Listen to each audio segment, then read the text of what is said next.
అందరికీ నమస్కారం. ముందుగా అందరికీ వరలక్ష్మి వ్రతం శుభాకాంక్షలు. ముఖ్యంగా శ్రావణ మాసంలో పౌర్ణమికి ముందు వచ్చే శుక్రవారం నాడు వివాహిత స్త్రీలు తమ కుటుంబ శ్రేయస్సు, సుఖ సంతోషాలు, ఐశ్వర్యం, భర్త, పిల్లల దీర్ఘాయుషు కోసం ఆచరించే ఒక ముఖ్యమైన వ్రతమే ఈ వరలక్ష్మి వ్రతం.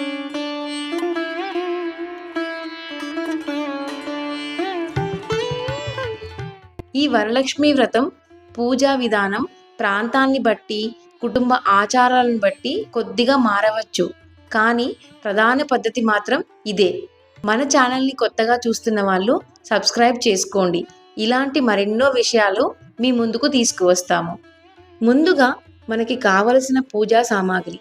దేవి ప్రతిష్టాపన కోసం అమ్మవారి ఫోటో లేదా విగ్రహం బంగారం, వెండి, రాగి చెంబులపైన కూడా అలంకరించవచ్చు.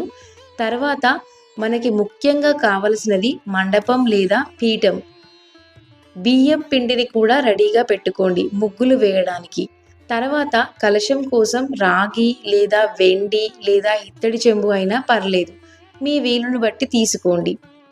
కలశం నింపడానికి బియ్యం, పసుపు, కుంకుమ, కొన్ని నాణ్యాలు, పువ్వులు, పసుపు కొమ్ములు కూడా తీసుకోండి. కొబ్బరికాయ కలశం పైన పెట్టడానికి, మామిడి ఆకులు కలశంలో పెట్టడానికి, ఎర్రటి రవిక వస్త్రం కూడా కావాలి కలశానికి లేదా అమ్మవారికి అలంకరించడానికి, పసుపు తాడు కలశానికి చుట్టడానికి. పూజ కోసం ఇవి కూడా అందుబాటులో పెట్టుకోండి. పసుపు, కుంకుమ, గంధం, పూలు. పూలల్లో తామర పూలు ఇంకా శ్రేష్టం. పూలదండలు, పండ్లు, జంట పండ్లు కూడా ఉండేటట్టు చూసుకోండి. ఆకులు, వక్కలు, దీపపు కుందులు, ఒత్తులు, నెయ్యి, అగరబత్తీలు, కర్పూరం, అక్షతలు, ముఖ్యంగా బియ్యం, పసుపు కలిపినవి. పసుపు గణపతి ఒక చిన్న పసుపు ముద్దతో తయారు చేసినదై ఉండాలి. తమలపాకులు, వాయినం ఇవ్వడానికి అవసరమైన వస్తువులు, రవికె వస్త్రాలు, తాంబూలం మొదలైనవి. శనగలు నైవేద్యం కోసం ముందు రోజు రాత్రే నానబెట్టుకొని ఉండాలి. వివిధ రకాల పిండి వంటలు, నైవేద్యాలు, పాయసం, పులిహోర, చలిమిడి, వడపప్పు, బూరెలు మొదలైనవి 5 నుంచి 9 రకాల వరకు తయారు చేసుకోవచ్చు. పసుపు రాసిన తోరం 9 లేదా 5 పోగుల దారం, 9 లేదా 5 పూలతో, 9 లేదా 5 ముడులతో కట్టిందై ఉండాలి. పూజా విధానంలో ముందుగా చేసే కార్యక్రమం శుభ్రం చేసుకోవడం.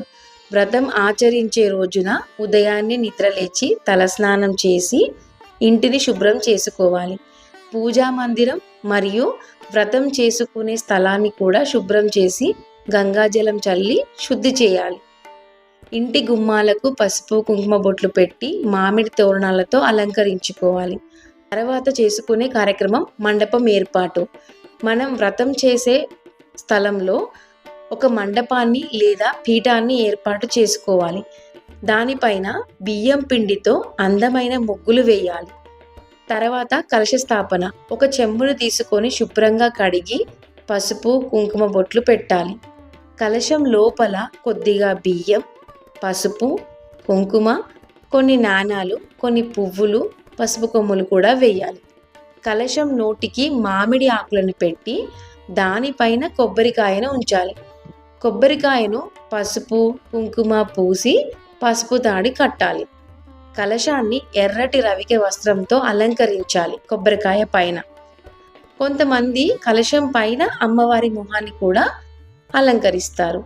ఈ కలశాన్ని ముగ్గు వేసిన మండపం పైన ప్రతిష్ఠించాలి. అమ్మవారి ఫోటో లేదా విగ్రహం ఉంటే దానిని కలశం పక్కన లేదా కలశం వెనకగా ఉంచాలి. తర్వాత పసుపు గణపతి పూజ చేయాలి. పూజ ప్రారంభించే ముందు ఆటంకాలు కలగకుండా పసుపు గణపతిని పూజించాలి. ఒక చిన్న పసుపు ముద్దతో గణపతిని తయారు చేసి ఒక తమలపాకులో పెట్టి పూజించాలి. శ్లోకాలు చదువుతూ గణపతికి అక్షతలు, పువ్వులు సమర్పించాలి. ఓం శ్రీ మహాగణాధిపతయే నమః అంటూ పూజించాలి. తర్వాత తోరం పూజ.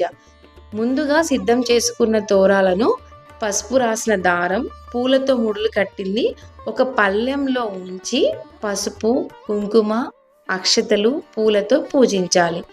ఓం కమలాయై నమః ప్రథమం గ్రంథి పూజయామి, ఓం రమాయై నమః ద్వితీయం గ్రంథి పూజయామి. ఇలా తోరంలోని ప్రతి ముడికి ఒక శ్లోకం చదువుతూ పూజించాలి. తర్వాత వరలక్ష్మీదేవి ధ్యానం మరియు ఆవాహనం. అమ్మవారిని షోడశోపచారాలతో పూజించాలి. ముందుగా ధ్యానం. అమ్మవారి రూపాన్ని మనసులో ధ్యానించాలి. ఆవాహనం. అమ్మవారిని పూజకు ఆహ్వానించాలి. ఆసనం, పాద్యం, ఆర్జ్యం, ఆచమనం, స్నానం, వస్త్రం, యజ్ఞోపవీతం, గంధం, పుష్పం, ఆభరణం, ధూపం, దీపం, నైవేద్యం, తాంబూలం, మంగళహారతి. ఈ ఉపచారాలను శ్లోకాలు చదువుతూ ఒక్కొక్కటిగా సమర్పించాలి. తర్వాత అష్టోత్తర శతనామావళి. లక్ష్మీదేవి అష్టోత్తర శతనామావళిని భక్తి శ్రద్ధలతో పాటించాలి. ప్రతి నామం చివర నమః అని పలికి అక్షతలను, పువ్వులను అమ్మవారికి సమర్పించాలి. తర్వాత అంగపూజ. అమ్మవారి వివిధ అంగాలను పూజించడం. తర్వాత వరలక్ష్మి వ్రత కథ. ఈ వ్రత కథను చదువుకోవాలి లేదా చదివించుకోవాలి. వ్రత కథను వినడం వల్ల వ్రతం యొక్క ప్రాముఖ్యత మనకు తెలుస్తుంది. తర్వాత మనం నైవేద్యాలు సమర్పించాలి. అమ్మవారికి ఇష్టమైన 9 లేదా 5 రకాల పిండి వంటలు, పండ్లు, శనగలు, వడపప్పు, చలిమిడి, పానకం మొదలైనవి నివేదించాలి. తర్వాత తోరం ధారణ. పూజించిన తోరాన్ని కుడి చేతికి కట్టుకోవాలి. తర్వాత మనం అమ్మవారికి హారతి సమర్పించాలి. 5 వత్తులతో కూడిన పంచహారతితో అమ్మవారికి హారతి ఇవ్వాలి. మంత్రపుష్పం. పువ్వులు చేతిలో పట్టుకొని మంత్రపుష్పాన్ని చదివి అమ్మవారికి సమర్పించాలి. తర్వాత నమస్కారాలు. సాష్టాంగ నమస్కారాలు చేయాలి. తర్వాత వాయనదానం. వ్రతం పూర్తయిన తర్వాత ముత్తైదువులను ఇంటికి ఆహ్వానించి వారికి తాంబూలం ఇవ్వాలి. అందులో ముఖ్యంగా రవిక వస్త్రం, పసుపు, కుంకుమ, పండ్లు దక్షిణతో కలిపి ఇవ్వాలి. ముత్తైదువులను మహాలక్ష్మి స్వరూపంగా భావించి వాయనమివ్వడం మన సాంప్రదాయం. తర్వాత ప్రసాద వితరణ. మనం పూజలో అమ్మవారికి నివేదించిన ప్రసాదాలను కుటుంబ సభ్యులకు, వచ్చిన వారందరికీ పంచి పూజ చేసిన వారు కూడా స్వీకరించాలి. వరలక్ష్మి వ్రతం రోజున ఉపవాసం ఉండడం మంచిది. నిశ్చలమైన భక్తి, ఏకాగ్రత చిత్తం ముఖ్యం. ఎటువంటి నిష్టలు, మడులు అవసరం లేదని చెబుతారు. ఔషధం, రజస్వల కాలంలో ఈ వ్రతం చేయకూడదు. పూజకు సంబంధించిన అన్ని వస్తువులను ముందుగానే సిద్ధం చేసుకోవాలి. ఈ విధంగా భక్తి శ్రద్ధలతో వరలక్ష్మి వ్రతాన్ని ఆచరిస్తే అమ్మవారి అనుగ్రహంతో సకల శుభాలు, ఐశ్వర్యం, సౌభాగ్యం కలుగుతాయని భక్తుల నమ్మకం. మరొక్కసారి మా KSK వీడియో ఛానల్ తరపున అందరికీ వరలక్ష్మి వ్రతం శుభాకాంక్షలు.